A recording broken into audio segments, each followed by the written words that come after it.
Imamat pasal 4.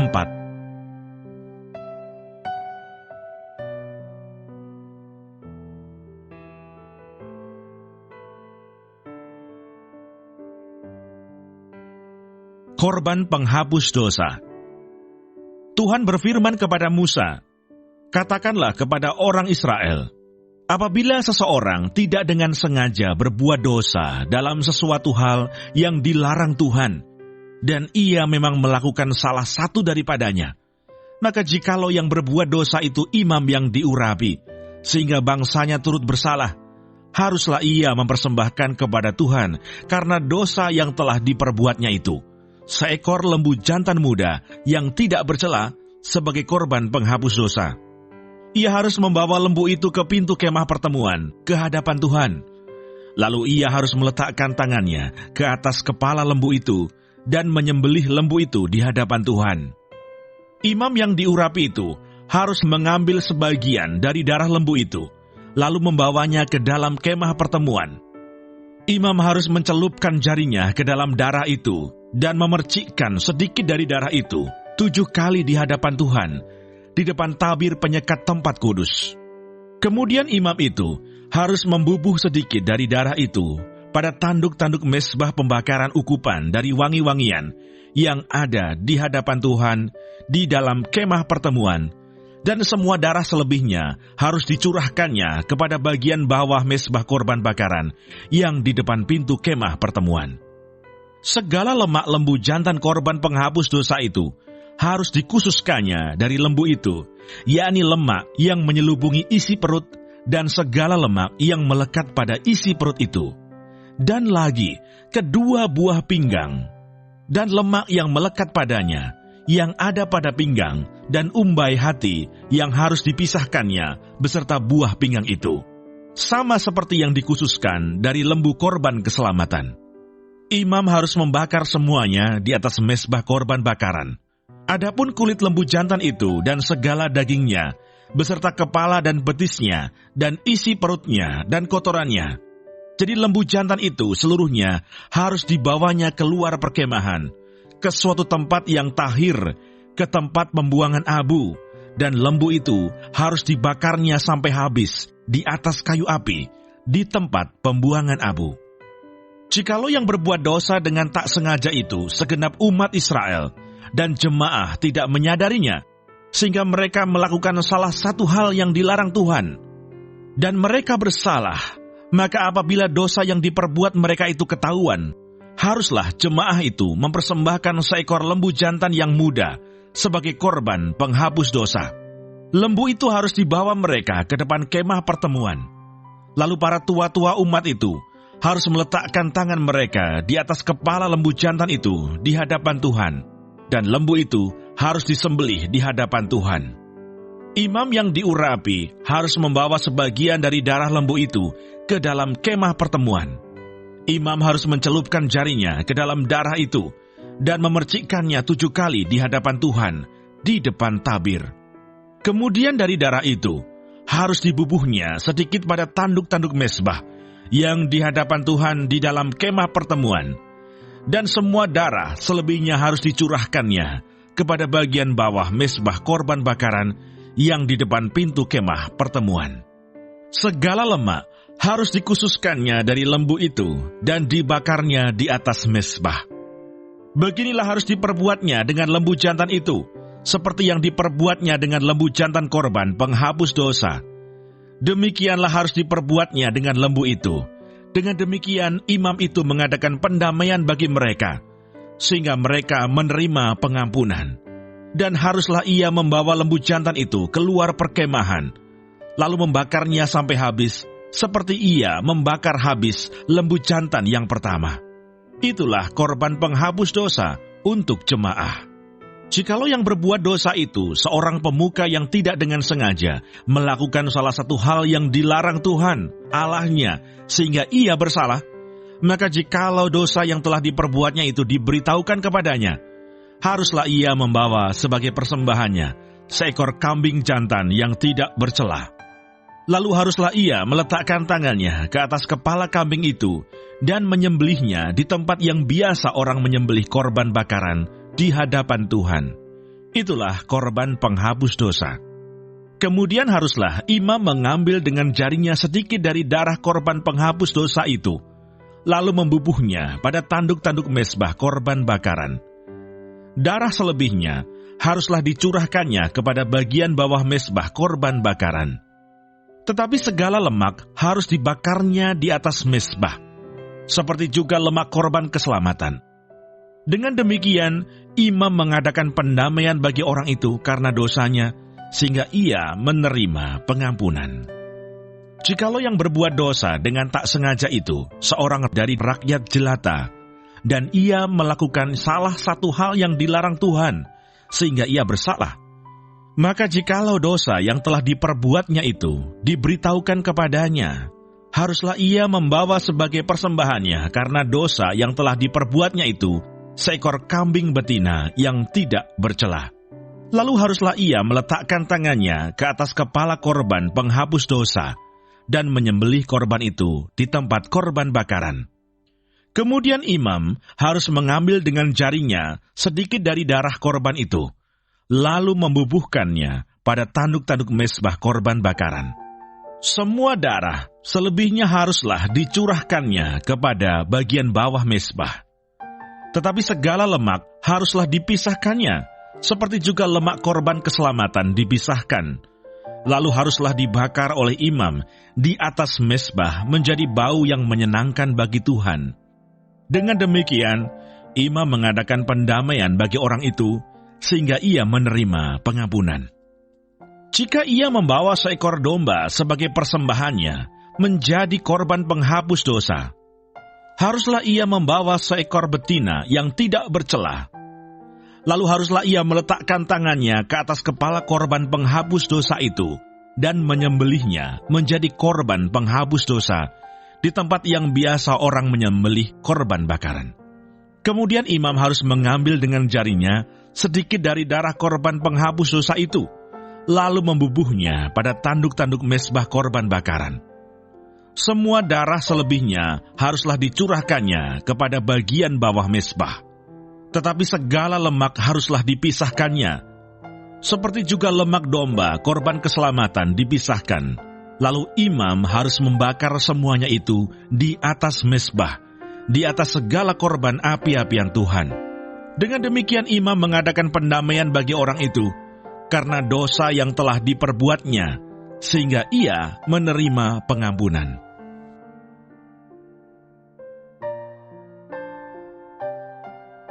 Imamat pasal 5.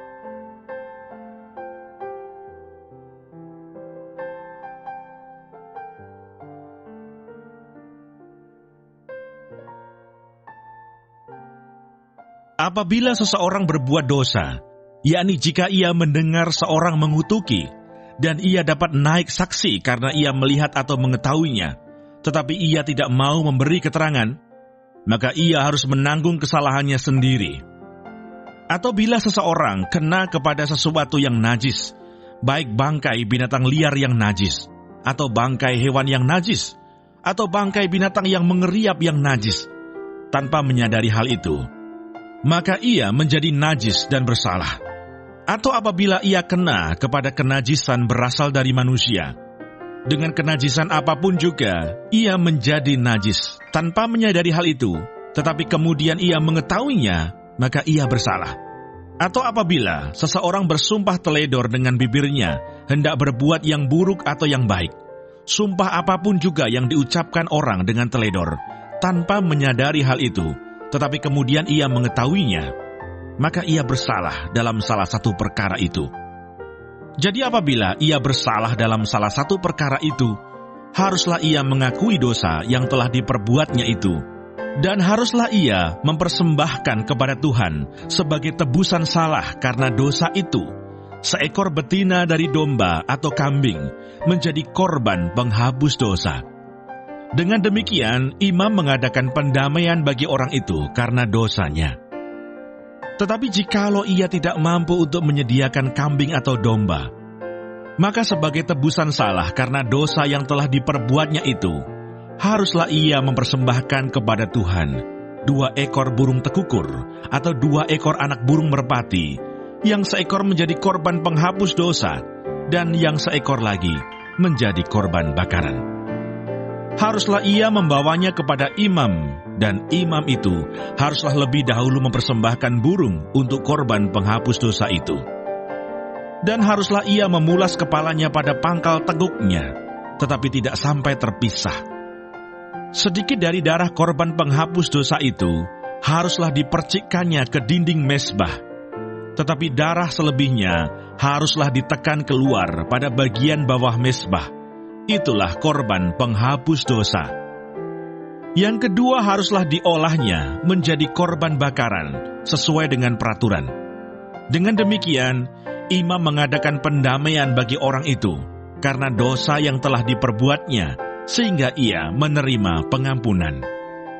Tetapi jikalau ia tidak mampu menyediakan 2 ekor burung terkukur atau 2 ekor anak burung merpati, maka haruslah ia membawa sebagai persembahannya karena dosanya itu 1/10 eva tepung yang terbaik menjadi korban penghapus dosa. Tidak boleh ditaruhnya minyak dan dibubuhnya kemenyan di atasnya, karena itulah korban penghapus dosa.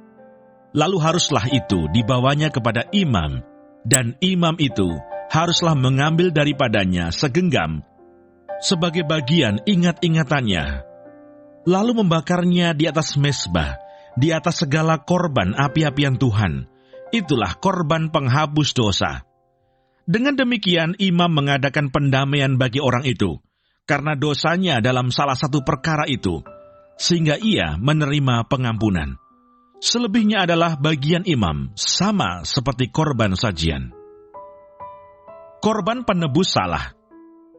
Tuhan berfirman kepada Musa, apabila seseorang berubah setia dan tidak sengaja berbuat dosa dalam sesuatu hal kudus yang dipersembahkan kepada Tuhan, maka haruslah ia mempersembahkan kepada Tuhan sebagai tebusan salahnya seekor domba jantan yang tidak bercela dari kambing domba, dinilai menurut sikal perak, yakni menurut sikal kudus, menjadi korban penebus salah. Hal kudus yang menyebabkan orang itu berdosa haruslah dibayar gantinya dengan menambah 1/5, lalu menyerahkannya kepada imam. Imam harus mengadakan pendamaian bagi orang itu dengan domba jantan korban penebus salah itu, sehingga ia menerima pengampunan. Jikalau seseorang berbuat dosa dengan melakukan salah satu hal yang dilarang Tuhan tanpa mengetahuinya, maka ia bersalah dan harus menanggung kesalahannya sendiri. Haruslah ia membawa kepada imam seekor domba jantan yang tidak bercela dari kambing domba, yang sudah dinilai sebagai korban penebus salah. Imam itu haruslah mengadakan pendamaian bagi orang itu, karena perbuatan yang tidak disengajanya dan yang tidak diketahuinya itu, sehingga ia menerima pengampunan. Itulah korban penebus salah. Orang itu sungguh bersalah terhadap Tuhan.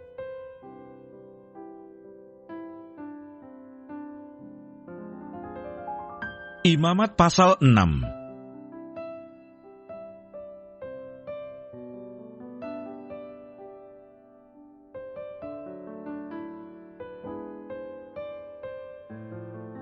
Tuhan berfirman kepada Musa, apabila seseorang berbuat dosa dan berubah setia terhadap Tuhan, dan memungkiri terhadap sesamanya barang yang dipercayakan kepadanya, atau barang yang diserahkan kepadanya, atau barang yang dirampasnya, atau apabila ia telah melakukan pemerasan atas sesamanya, atau bila ia menemui barang hilang dan memungkirinya, dan ia bersumpah dusta dalam perkara apapun yang diperbuat seseorang, sehingga ia berdosa. Apabila dengan demikian ia berbuat dosa dan bersalah, maka haruslah ia memulangkan barang yang telah dirampasnya, atau yang telah diperasnya, atau yang telah dipercayakan kepadanya, atau barang hilang yang ditemuinya itu, atau segala sesuatu yang dimungkirinya dengan bersumpah dusta. Haruslah ia membayar gantinya sepenuhnya dengan menambah 1/5. Haruslah ia menyerahkannya kepada pemiliknya pada hari ia mempersembahkan korban penebus salahnya. Sebagai korban penebus salahnya, haruslah ia mempersembahkan kepada Tuhan seekor domba jantan yang tidak bercela dari kambing domba yang sudah dinilai menjadi korban penebus salah dengan menyerahkannya kepada imam. Imam harus mengadakan pendamaian bagi orang itu di hadapan Tuhan, sehingga ia menerima pengampunan atas perkara apapun yang diperbuatnya, sehingga ia bersalah. Korban bakaran. Tuhan berfirman kepada Musa, "Perintahkanlah kepada Harun dan anak-anaknya, inilah hukum tentang korban bakaran. Korban bakaran itu haruslah tinggal di atas perapian, di atas mezbah, semalam-malaman sampai pagi. Dan api mezbah haruslah dipelihara menyala di atasnya. Imam haruslah mengenakan pakaian lenannya dan mengenakan celana lenan untuk menutup auratnya. Lalu ia harus mengangkat abu yang ada di atas mezbah sesudah korban bakaran habis dimakan api, dan haruslah ia membuangnya di samping mezbah. Kemudian haruslah ia menanggalkan pakaiannya dan mengenakan pakaian lain, lalu membawa abu itu keluar perkemahan ke suatu tempat yang tahir. Api yang di atas mezbah itu harus dijaga supaya terus menyala. Jangan dibiarkan padam. Tiap-tiap pagi imam harus menaruh kayu di atas mezbah, mengatur korban bakaran di atasnya, dan membakar segala lemak korban keselamatan di sana. Harus dijaga supaya api tetap menyala di atas mezbah. Janganlah dibiarkan padam. Korban sajian. Inilah hukum tentang korban sajian. Anak-anak Harun haruslah membawanya ke hadapan Tuhan, ke depan mezbah. Setelah dikhususkan dari korban sajian itu, segenggam tepung yang terbaik dengan minyak, serta seluruh kemenyan yang di atas korban sajian itu, maka haruslah semuanya dibakar di atas mezbah, sehingga baunya menyenangkan sebagai bagian ingat-ingatannya bagi Tuhan. Selebihnya haruslah dimakan oleh Harun dan anak-anaknya. Haruslah itu dimakan sebagai roti yang tidak beragi di suatu tempat yang kudus. Haruslah mereka memakannya di pelataran kemah pertemuan. Janganlah itu dibakar beragi. Telah kuberikan itu sebagai bagian mereka daripada segala korban api-apianku. Itulah bagian maha kudus, sama seperti korban penghapus dosa dan korban penghapus salah. Setiap laki-laki di antara anak-anak Harun haruslah memakannya. Itulah suatu ketetapan untuk selamanya bagi kamu turun-temurun. Itulah bagianmu dari segala korban api-apian Tuhan. Setiap orang yang kena kepada korban-korban itu menjadi kudus. Tuhan berfirman kepada Musa, "Inilah persembahan Harun dan anak-anaknya yang harus dipersembahkan oleh mereka kepada Tuhan pada hari ia diurapi. 1/10 eva tepung yang terbaik sebagai korban sajian yang tetap, setengahnya pada waktu pagi, dan setengahnya pada waktu petang. Haruslah itu diolah di atas panggangan bersama-sama minyak. Setelah teraduk haruslah engkau membawanya dan mempersembahkannya sebagai korban sajian, sesudah dibakar dan berpotong-potong sebagai bau yang menyenangkan bagi Tuhan. Dan imam dari antara anak-anaknya yang diurapi sebagai penggantinya haruslah mengolahnya. Itulah suatu ketetapan untuk selamanya. Seluruhnya haruslah dibakar bagi Tuhan. Tiap-tiap korban sajian dari seorang imam itu haruslah menjadi korban yang terbakar seluruhnya. Janganlah dimakan." Korban penghapus dosa. Tuhan berfirman kepada Musa demikian, "Katakanlah kepada Harun dan anak-anaknya, inilah hukum tentang korban penghapus dosa. Di tempat korban bakaran disembelih, disitulah harus disembelih korban penghapus dosa di hadapan Tuhan. Itulah persembahan maha kudus. Imam yang mempersembahkan korban penghapus dosa itulah yang harus memakannya. Haruslah itu dimakan di suatu tempat yang kudus, di pelataran kemah pertemuan. Setiap orang yang kena kepada daging korban itu menjadi kudus. Dan bila darahnya ada yang terpercik kepada sesuatu pakaian, haruslah engkau mencuci pakaian itu di suatu tempat yang kudus. Dan belanga tanah, tempat korban itu dimasak, haruslah dipecahkan. Dan jikalau dimasak di dalam belanga tembaga, haruslah belanga itu digosok dan dibasuh dengan air.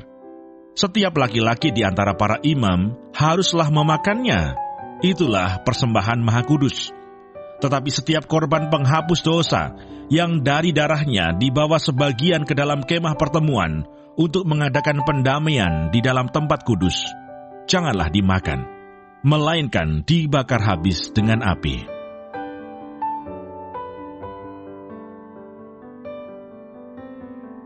Imamat pasal 7.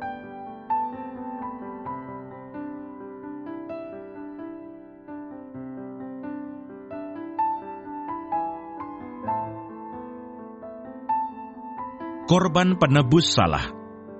Inilah hukum tentang korban penebus salah. Korban itu ialah persembahan Maha Kudus. Di tempat orang menyembelih korban bakaran, disitulah harus disembelih korban penebus salah, dan darahnya haruslah disiramkan pada mezbah itu sekelilingnya. Segala lemak dari korban itu haruslah dipersembahkan, yakni ekornya yang berlemak dan lemak yang menutupi isi perut, dan lagi kedua buah pinggang dan lemak yang melekat padanya yang ada pada pinggang, dan umbai hati yang harus dipisahkan beserta buah pinggang itu. Haruslah imam membakar semuanya itu di atas mezbah sebagai korban api-apian bagi Tuhan. Itulah korban penebus salah. Setiap laki-laki di antara para imam haruslah memakannya.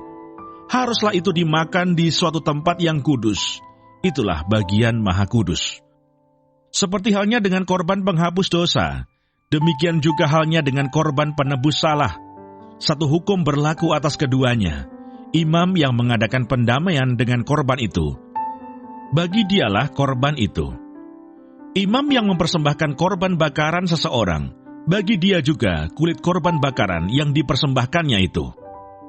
Tiap-tiap korban sajian yang dibakar di dalam pembakaran roti, dan segala yang diolah di dalam wajan dan di atas panggangan adalah bagi imam yang mempersembahkannya.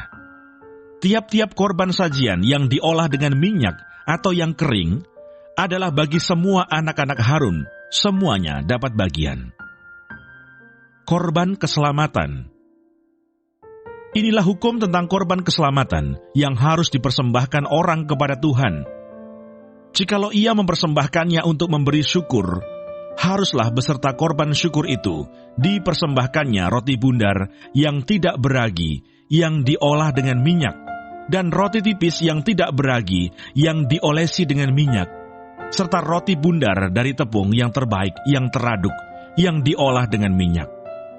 Ia harus mempersembahkan persembahannya itu beserta dengan roti bundar yang beragi, di samping korban syukur yang menjadi korban keselamatannya. Dan daripadanya, yakni dari setiap bagian persembahan itu, haruslah dipersembahkannya satu roti sebagai persembahan khusus bagi Tuhan. Persembahan itu adalah bagian imam yang menyiramkan darah korban keselamatan. Dan daging korban syukur yang menjadi korban keselamatannya itu haruslah dimakan pada hari dipersembahkannya itu. Sedikit pun daripadanya janganlah ditinggalkan sampai pagi. Jikalau korban sembelihan yang dipersembahkan itu merupakan korban nasar atau korban sukarela, haruslah itu dimakan pada hari mempersembahkannya, dan yang selebihnya boleh juga dimakan pada keesokan harinya. Tetapi apa yang masih tinggal dari daging korban sembelihan itu, sampai hari yang ketiga, haruslah dibakar habis dengan api. Karena jikalau pada hari yang ketiga masih dimakan dari daging korban keselamatan itu, maka Tuhan tidak berkenan akan orang yang mempersembahkannya, dan korban itu dianggap batal baginya, bahkan menjadi sesuatu yang jijik. Dan orang yang memakannya harus menanggung kesalahannya sendiri. Bila daging itu kena kepada sesuatu yang najis, janganlah dimakan, tetapi haruslah dibakar habis dengan api. Tiap-tiap orang yang tahir boleh memakan dari daging korban itu.